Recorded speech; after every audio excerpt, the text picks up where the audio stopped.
présence de Monsieur le ministre Pascal Bokouabina, cher aîné, mais inspirateur aussi de tout ce que nous sommes en train de développer, et rappeler toute la gratitude de la grande famille postale pour cette tribune que vous nous offrez ce matin, parce que on n'a pas été, en tout cas pour petite mémoire d'homme, depuis des années ou depuis des décennies, eu l'occasion d'avoir une aussi belle et large tribune pour parler de cette vieille institution moribonde, vieillotte, qui n'a pas innové, qui est vue comme très loin de l'innovation. Donc c'est vraiment un sentiment de fierté, mais aussi une grosse responsabilité de parler de cette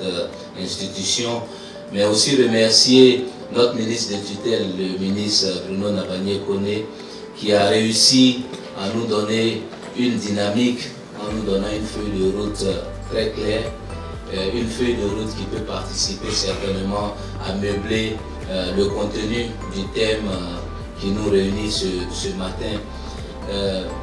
J'ai parlé donc de cette vieille poste moribonde et vieillotte, parce que pour le petit parcours professionnel que j'ai, je n'avais certainement pas imaginé être dans cette entreprise, parce que moi aussi, comme bien d'Ivoiriens, ou presque pour la majorité des Ivoiriens, j'avais des clichés, j'avais quelques avis sur cette institution avant d'y être. Mais finalement, je pense que avec tout le respect que je dois aux anciens postiers ou aux dévanciers, je suis devenu le plus amoureux de cette institution, parce que c'est une industrie plus qu'importante pour un pays.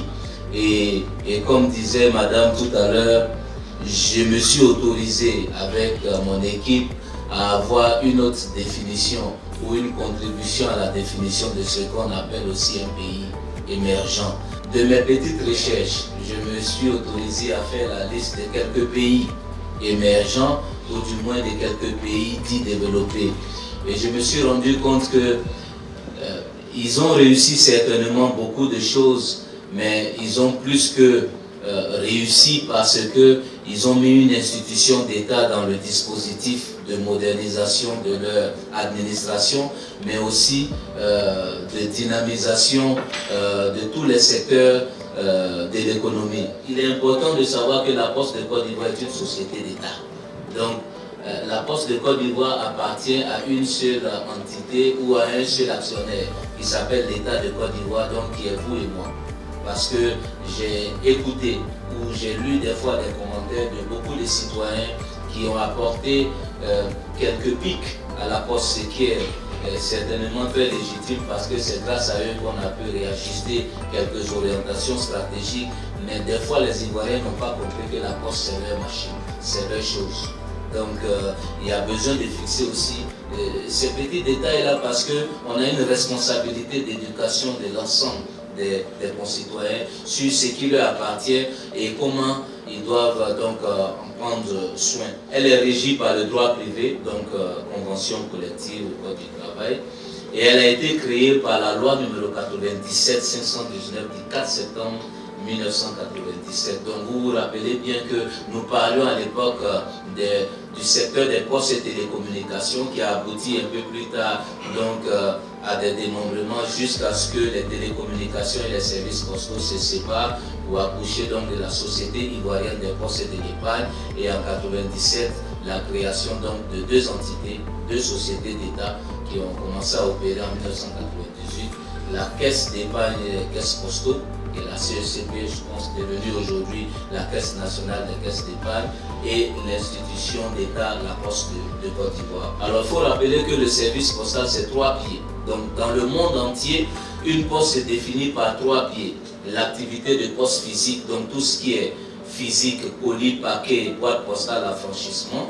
La poste financière, donc activité des CCP, donc de comptes de chèques postaux, qui a évolué aujourd'hui pour abandonner les activités des carnets d'épargne, des carnets de comptes, mais pour devenir des fois des cartes plastiques ou des comptes bancaires, parce que les entités postales aujourd'hui récupèrent ou du moins créent des activités bancaires. Et puis le troisième pied, c'est la poste numérique, parce qu'on est invité donc à se retransformer, à mettre plus de TIC dans nos activités au nom de la modernisation, mais au nom aussi des exigences du marché. Donc cette poste numérique-là doit faire du e-commerce, doit faire du digital et bien d'autres services dont on parlera. On n'est pas nombreux ces pays-là qui n'avons pas les trois pieds. Donc je vous informe que la Côte d'Ivoire jusqu'à septembre 2017 avec deux pieds, la poste physique et la poste numérique.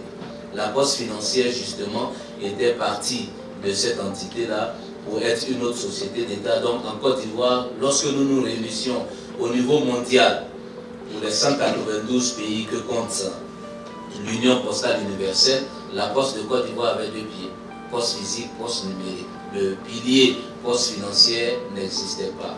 Et dans le cadre du plan de restructuration, l'État de Côte d'Ivoire, bien entendu, a regardé le dossier et on ne pouvait pas, même avec toute la bonne volonté, être éligible aux exigences de la BCEAO en termes de création de banques. Parce que même quand on écoute ou on regarde quelques commentaires d'ivoiriens, mais pourquoi est-ce qu'on n'aurait pas créé la banque postale? Mais après, quelle est la finalité? C'est d'apporter le service aux citoyens ou du moins apporter les services financiers. Donc c'était bien inscrit que la Poste de Côte d'Ivoire est invitée à reconstituer ses services financiers, mais en partenariat avec le secteur privé. Donc c'est ce qui a été fait. Et la deuxième activité en termes d'objet, c'est l'acheminement par voie terrestre, aérienne ou maritime de tout type de courrier et paquets, tant sur le territoire national qu'à destination et en provenance des pays étrangers, ainsi que les activités connexes. Donc voici l'essentiel de l'activité. Si vous éclatez ces deux grandes activités-là, vous allez vous rendre compte qu'on est dans du domaine vraiment large, où on attend la poursuite des activités qui peuvent participer à faire avancer la dynamique dans le pays. Donc, le fait de chercher à redynamiser l'activité, il fallait écrire donc un plan de relance ou de sauvetage de la Poste qu'on a baptisé en interne le plan de restructuration opérationnelle et financière. On a vécu une situation où à un moment donné l'institution, le matin on casse les coffres forts parce qu'une équipe revendiquait le management et l'après-midi il y avait une autre équipe aussi qui remettait des nouveaux coffres forts. C'était des situations qui avaient été très difficile, aussi bien pour l'institution, mais pour le personnel qui avait besoin de construire une carrière, de construire des choses parce qu'in fine, on avait une responsabilité de les assurer donc, un niveau social. Donc ce plan de restructuration est disséqué en trois grands chapitres. Le volet institutionnel et réglementaire, bien entendu, parce que la Poste, à un moment donné, n'a pas été au rendez-vous de la qualité, des acteurs sont nés. Donc les activités sur lesquelles la Poste était défaillante ont connu des bouts de solutions par des entreprises qui sont nées. Donc à un moment donné, il était impérieux et important de mettre en place donc une régulation permettant d'organiser le secteur, puisqu'on parle de l'industrie postale. Donc de la même façon qu'on a des opérateurs de télécommunications ou des opérateurs Internet, il y a besoin d'avoir un opérateur postal, donc une industrie postale avec tous ces acteurs-là qu'il faut réguler. Et au niveau institutionnel, donc ramener ce pilier services financiers là, donc qui permettait donc à la Poste d'avancer. Mais la loi qui organisait le secteur postal était la loi qui datait de 1976. Je pense que, bon, aujourd'hui, on a une grosse génération à la Poste qui certainement n'était pas née à cette période-là. Donc, on ne sait pas mettre en œuvre une loi de 1976 où, au moment où elle était écrite, on n'avait pas pensé qu'un opérateur XY de transport de passagers allait devenir un opérateur de courrier. Donc, la loi a été donc écrite et elle a été donc promulguée. Le deuxième grand volet de ce plan de restructuration, c'est le volet financier, qui consiste à mettre en œuvre un ensemble de diligences pour augmenter le capital social. Donc, je vous ai parlé de cette diligence-là, en améliorant aussi le niveau des capitaux propres qui était donc en 2012 négatif pour près de 18 milliards de francs CFA. Et si vous êtes à la tête d'une entreprise comme ça, je vous promets que le temps de sommeil, il est pratiquement de 20 à 22 minutes par jour.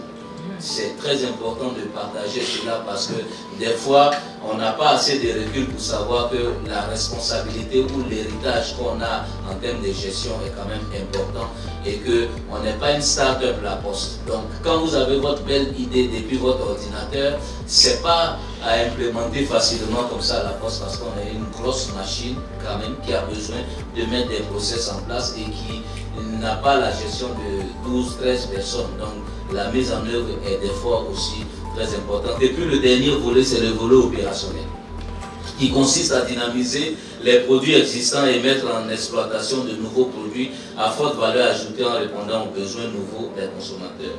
Ainsi que la mise en œuvre d'un plan social. Donc vous avez dû suivre l'actualité cette période passée où nous avons invité une partie du personnel en départ volontaire, mais en même temps nous avons déclenché donc une grosse opération de rajeunissement des équipes et puis de renforcement des capacités. Sur l'ensemble de ces trois grands chantiers, nous travaillons tous les jours pour que, premièrement, le capital sympathie revienne. Parce que si vous demandez à quelques Ivoiriens, je pense que ça commence à baisser de plus en plus, c'est bon pour nous. Mais si vous demandiez aux Ivoiriens, est-ce que la Poste, ils vont vous dire ça, non, comment on fait pas avec la Poste? Qu'est-ce que les Ivoiriens vont faire avec la Poste? Mais je comprends qu'à un moment donné, si on ne fait pas de l'innovation, on n'amène pas des choses qui répondent aux besoins ou aux exigences du marché, bien entendu, il n'y a pas besoin qu'on soit là. Revenons à ce qui nous réunit ici. Quelle est la contribution de la Poste à la modernisation de l'administration? Je pense que c'est ça qui est le principal et c'est justement ça qui va certainement sauver la Poste parce qu'on est obligé de se réinventer. Que sa modestie en souffre, mais nous avons été reçus par le ministre Abidjan quand il était ministre de la fonction publique et de la modernisation de l'administration, pour creuser ensemble qu'est-ce qu'on peut faire et regarder pour qu'on puisse faire avancer premièrement la modernisation de l'administration, mais comment est-ce qu'une machine de l'État peut être au service d'un ministère pour réussir ses ambitions ou ses missions. Dans la réflexion, nous avons identifié quelques destinations qui avaient réussi ce grand chantier et nous sommes allés un peu plus proche de nous, au Cap-Vert, où nous avions un modèle de réussite. Mais pourquoi? Parce que c'était plus intéressant, en tout cas pour fierté africaine, de partir voir un pays africain que de chercher à aller à des milliers de kilomètres pour la même chose qui peut être implémentée. Mais quelle est la contribution de la Poste? Je pense que la première contribution de la Poste en termes de modernisation de l'administration, ça va être très prétentieux pour nous, la Poste, de dire que nous sommes un acteur de la modernisation de l'administration, mais je voudrais rectifier que nous sommes certainement une machine de l'État, mais nous sommes un contributeur. Donc, pour que les choses soient bien balisées, nous sommes une machine à la disposition des ministères, au mieux du ministère de la modernisation pour accélérer le processus de modernisation. Mais le premier élément qui est un atout majeur, c'est la vision nouvelle de la Poste. Et sur la vision nouvelle de la Poste, je veux partager un concept qu'on a réussi à vendre au gouvernement de Côte d'Ivoire, c'est le concept de la Poste, maison du citoyen, des entreprises, poussier de l'État. C'est une définition ou du moins une petite ligne, mais qui explique globalement la nouvelle orientation stratégique de la Poste de Côte d'Ivoire. Parce que si on ne se réinvente pas, on disparaît. C'est pas la faute à Yao ou à Kwasi ou à Mamadou d'avoir monté une petite société pour faire de la distribution des colis et paquets, parce qu'à un moment donné, avec beaucoup d'humilité, la Poste n'a pas été au rendez-vous de la qualité. Donc c'est notre responsabilité, nous la Poste, de nous réinventer, sinon on disparaîtra. Donc cette nouvelle vision est un élément fort, mais aussi un message pour l'ensemble du gouvernement et surtout pour les ministères concernés, pour qu'on puisse ensemble faire équipe pour faire avancer la dynamique. Il faut qu'on redéfinisse la Poste comme l'opérateur des services aux citoyens. C'est là où ça commence à devenir intéressant sur quelle contribution de la Poste à la modernisation de l'administration. Parce que nous avons des opérateurs télécommunications, des opérateurs Internet, mais est-ce qu'on a un opérateur des services aux citoyens? Donc pour être émergent, si on n'a pas un opérateur en charge des services aux citoyens, on ne réussira certainement pas la mission. Et c'est là où je vais saluer la clairvoyance de monsieur le ministre, parce que très vite, il a vu que modernisation de l'administration veut aussi dire développer des services administratifs accessibles à l'ensemble des citoyens. Donc faciliter la vie aux citoyens. Si le citoyen est capable d'obtenir le service ou la prestation ou le dénouement d'une prestation administrative dans un point pas loin de son domicile, de sa localité ou de son village, on aura réussi le coup de la modernisation. Je n'ai pas envie de rentrer dans la gymnastique, pour ne pas dire dans la sorcellerie de l'infrastructure. Il faut des serveurs, il faut des éléments de télécommunications. Avant d'installer l'infrastructure, est-ce qu'on peut dessiner un concept d'opérateur de services aux citoyens? Mais le guichet unique de l'État, c'est certainement prétentieux. Mais ce n'est pas pour prendre la place des ministres ou des ministères. Mais c'est parce que nous sommes une machine de l'État et notre rôle, c'est d'être justement les guichets à la disposition des ministères pour apporter la prestation aux citoyens. Dans notre petite étude, nous nous sommes rendus compte avec l'Union postale universelle et l'ensemble des directeurs généraux chez qui ça fonctionne, qu'on n'a plus besoin d'avoir des multiples guichets uniques dans nos pays. Vous voulez faire un petit document, vous partez à Djabé, il y a un guichet unique là-bas. Mais comme la liasse documentaire doit comporter plusieurs dossiers, vous allez passer 2 jours à vous promener de bureau en bureau pour constituer des documents, in fine, pour aller déposer à cette même administration qui est l'État de Côte d'Ivoire. La Poste de Côte d'Ivoire appartient à un seul actionnaire, c'est l'État. Donc nous sommes la machine de l'État pour être le guichet unique de tous les citoyens. Donc le ministre de la modernisation de l'administration va faire en sorte que le bureau de poste soit le point de prestation aux citoyens et fédérer l'ensemble des prestations de l'administration pour qu'on soit le guichet de prestations. Après, au nom de l'électronique et de la dynamique des télécommunications, on sait ventiler et partager de la data à l'ensemble des ministères bénéficiaires pour que chacun puisse donner les résultats de la prestation à son profit. Mais la dynamique doit être organisée par le ministère en charge de la modernisation avec le bureau de poste comme le guichet de prestation aux citoyens. Quand je suis à Goudé Kwassikro, excusez-moi de citer parce que c'est le plus beau village de Côte d'Ivoire. Quand je suis à Goudé Kwassikro, que je suis un simple probou, je veux faire l'inscription de mon fils, il est au lycée municipal de Koumassi. Il faut que dans le bureau de poste de ma localité, je puisse payer la scolarité, que je puisse envoyer de l'argent, que je puisse recevoir de l'argent, que je puisse demander un papier administratif, comme on voit ça dans mon village. C'est là où on dit que le pays est devenu émergent. Parce que quand le vieux va s'asseoir, il va dire, depuis que ce ministre-là est venu, vraiment, la vie a changé. Et on ne peut le réussir que quand on utilise une autre machine de l'État, qui est le bureau de poste, qui n'appartient pas à un concurrent. Parce que des fois, on fait des propositions à quelques institutions et entités, on nous répond négativement avec quelques commentaires pour dire que c'est un projet sur lequel on travaille déjà. Bon, on regardera s'il y a une possibilité. Vous allez appeler qui? On est la machine de l'État. C'est nous qui devons faire la prestation. Vous êtes l'entité pour coordonner, donner des contenus à ce que les citoyens puissent avoir accès aux services. Aujourd'hui, je suis bien fier et très heureux, avec les maigres moyens, cette vieille société moribonde et vieillotte a réussi à mettre en place une plateforme de commande de pièces administratives en ligne. Mais on n'est même pas arrivé quelque part parce qu'on a la responsabilité d'apporter ça au ministre de la modernisation pour dire voici ce qu'on a pu mettre. Comment est-ce qu'on va plus loin pour qu'il y ait une interaction entre cette plateforme et les services déconcentrés pour qu'on puisse générer le papier directement. Je sais que pour ne pas qu'on, puisque c'est à bâton rompu, les combos des uns et des autres, mais parce que le client aura bénéficié d'une prestation et de la célérité, mais il est prêt à payer la prestation. Donc peut-être que ce qu'on mettra en surprise là, le client va payer parce qu'il ne se déplace plus. Donc cette commodité-là, ça peut participer à rémunérer l'écosystème. L'écosystème, c'est l'ensemble de tous les acteurs. Monsieur le ministre pourra vous dire, chaque fois que nos chefs d'État sont partis à la tribune de l'ONU, en tout cas ces dernières années, il y a une question qui est principale et fondamentale. Quelle est votre stratégie dans l'atteinte des objectifs de développement durable? Le premier objectif, en tout cas, il y en a pas mal, une trentaine, mais j'ai mis 4 tirets qui sont suffisants pour la Poste et pour l'État de Côte d'Ivoire. En tout cas, pour ce qui nous concerne. Le premier élément, c'est la lutte contre la pauvreté. On a lu des grands documents qui nous ont dit que pour lutter contre la pauvreté, il faut développer des services financiers pour le plus grand nombre de la population.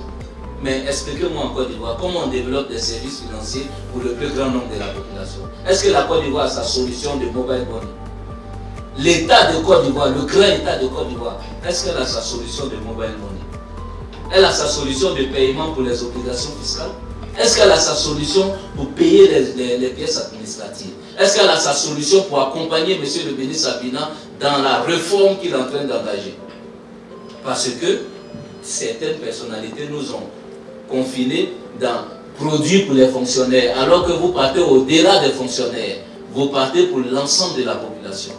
Alors, développer des services financiers pour le plus grand nombre de la population permet de régler l'objectif de la lutte contre la pauvreté. Mais par l'inclusion financière, il n'y a pas de meilleure en Côte d'Ivoire institution qui a une capillarité réseau pour apporter le service financier aux populations. Mais c'est pour ça que nous avons rapidement mis en place le pilier manquant de la Poste de Côte d'Ivoire avec la Banque d'Abidjan, pour ne pas faire de publicité.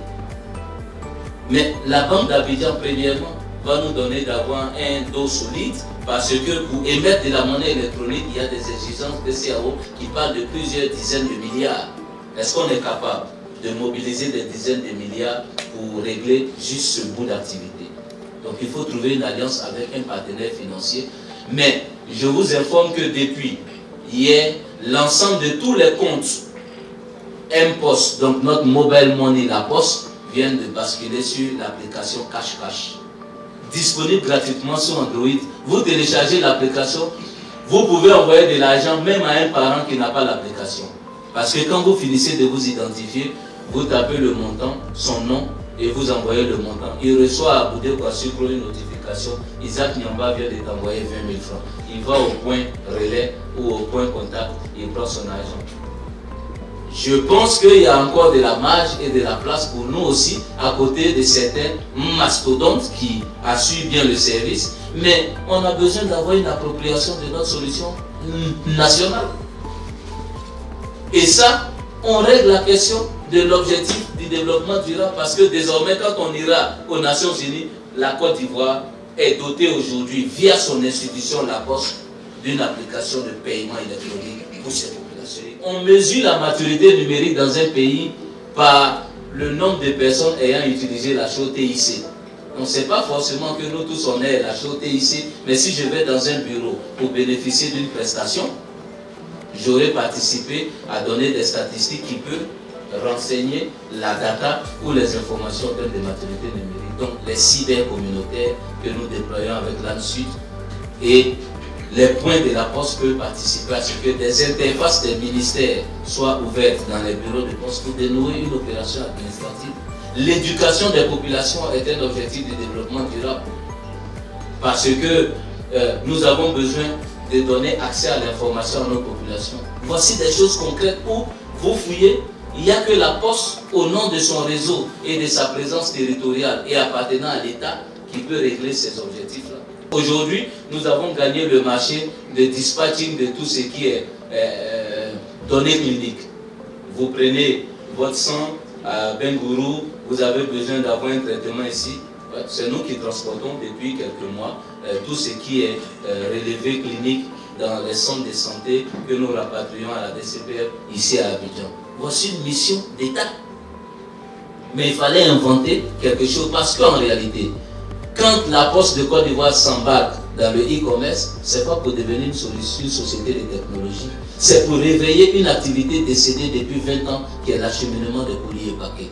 On ne va pas dans le e-commerce pour être des innovants, mais pour qu'on puisse avoir un groupe d'activité pour transporter les colis et paquets, des Jumia, des Afrique Market, de tous ceux qui sont dans la salle qui veulent développer des activités. Mais aussi qu'on puisse acheminer des comptes rendus de conseil des ministres à nos préfets, le journal officiel à tous les sous-préfets, parce que depuis 26 ans, il n'y a plus cette activité-là, alors que ce sont les représentants du chef de l'État dans nos régions. La poste coursier de l'État joue ou doit jouer ce rôle, avec justement des éléments statistiques à partager avec le monsieur le ministre, pour que demain dans le bilan, désormais en Côte d'Ivoire, l'administration centrale est desservie en documents et en papyrus, parce que tout n'est pas forcément électronique. Les préfets ils ont besoin de papiers physiques et à signature du chef. Et ça, c'est le rôle de la poste. Le premier tiers de confiance dans un pays, c'est la poste. Je suis au regret de savoir que, bon, à un moment donné, on n'a pas été au rendez-vous de la qualité, mais que vous le voulez ou pas, c'est le cachet de la poste qui fait foi. J'étais avec le PDG de la Poste de France il y a quelques jours. Il me dit, Isaac, dans le monde électronique aussi, le cachet de la poste fait foi. Parce que même quand on met un dispositif électronique, il faut un certificateur électronique. Qui est le certificateur électronique de Côte d'Ivoire? C'est le bureau de poste qui doit être l'entité neutre pour dénouer l'ensemble des transactions ou des clés électroniques qu'on va dispatcher aux acteurs. Et donc il faut qu'on donne une portion, une place à la poste pour accompagner le ministère de la modernisation, parce que même les télédéclarations, c'est vrai, mais c'est le ministre en charge de la modernisation qui doit accompagner l'ensemble de tout ce dispositif-là avec une machine de l'État qui est le réseau postal. Parce que nous, on a gardé une signature.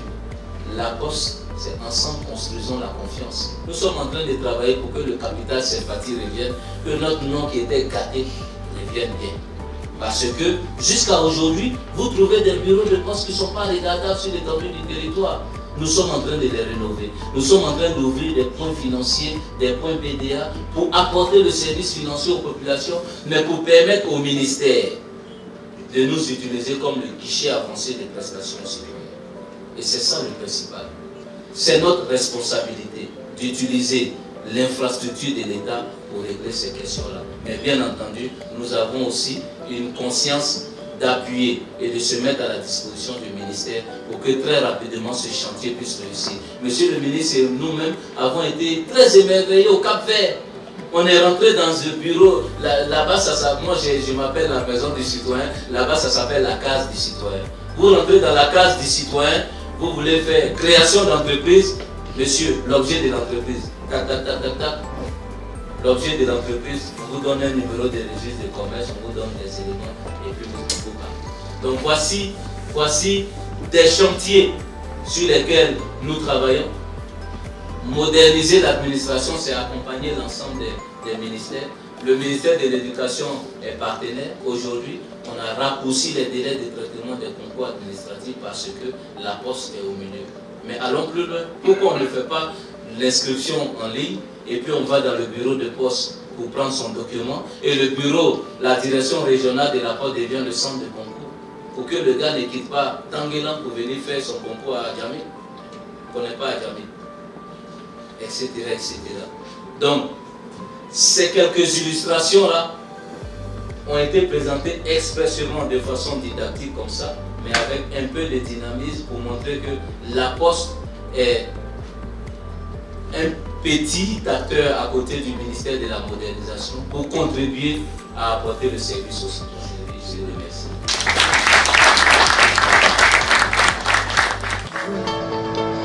Vous croyez la poste disparue? Eh bien non, la poste est plus vivante que jamais, avec un tout nouveau visage. Elle est innovante, proche de vous et digne de confiance. Essayez nos nouveaux services. Documents.ci, Poste Express, M-Poste, La Poste, Maison du Citoyen, Coursier de l'État.